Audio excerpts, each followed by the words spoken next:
আসসালামু আলাইকুম। জলদি জলদি হাজির হয়ে গেছি নতুন আরেকটি রেসিপি নিয়ে। দেখে কি মনে হচ্ছে লাউ দিয়ে ডাল? না, আজকে রান্না করেছি লাউ দিয়ে শসা। অনেক তো খেলেন লাউ দিয়ে ডাল, পেঁপে দিয়ে ডাল। আজকে শিখে নেবেন শসা দিয়ে ডাল কিভাবে রান্না করে। চলুন তাহলে দেখে নিই। রান্নার জন্য প্রথমেই একটি কড়াইতে ডাল নিয়ে নিচ্ছি। এরপরে নিয়ে নিচ্ছি কেটে রাখা শসা। এখানে পাকা শসা ব্যবহার করেছি। তারপর দিয়ে দিচ্ছি কাঁচামরিচ কুচি এবং পেঁয়াজ কুচি।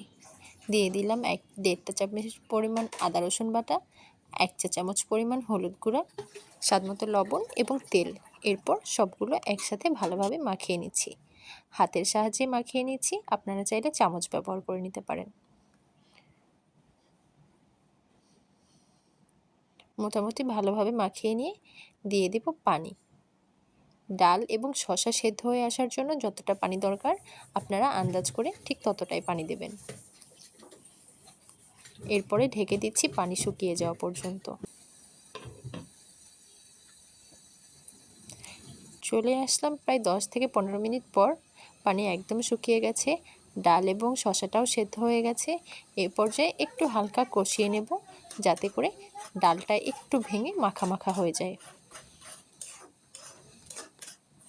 আপনারা যারা আস্ত ডাল খেতে পছন্দ করেন তারা এভাবে রেখে দিলেই হবে।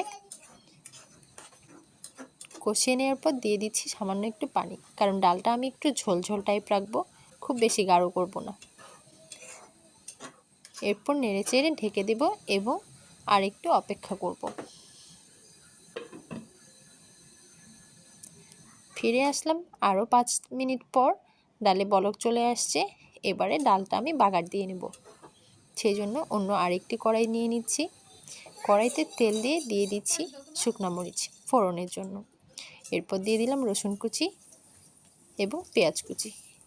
এবারে রসুন পেঁয়াজটাকে ভালোভাবে ভেজে নিতে হবে। বাগার যত লাল করে ভাজবেন ডালের স্বাদ তত বেড়ে যায়। মোটামুটি একটু ভেজে নিয়ে দিয়ে দিলাম 1 চা চামচ জিরা। এরপর আরও একটু ভালোভাবে ভেজে নেব একদম লাল হয়ে আসা পর্যন্ত।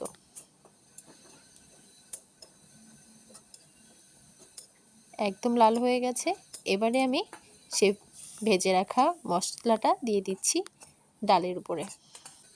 উপর থেকে বাগারটা ছড়িয়ে দেওয়ার জন্য এই সময় ডালে সুন্দর একটা ফ্লেভার চলে আসছে এবং তৈরি হয়ে গেল মজাদার শসা দিয়ে ডাল রান্না।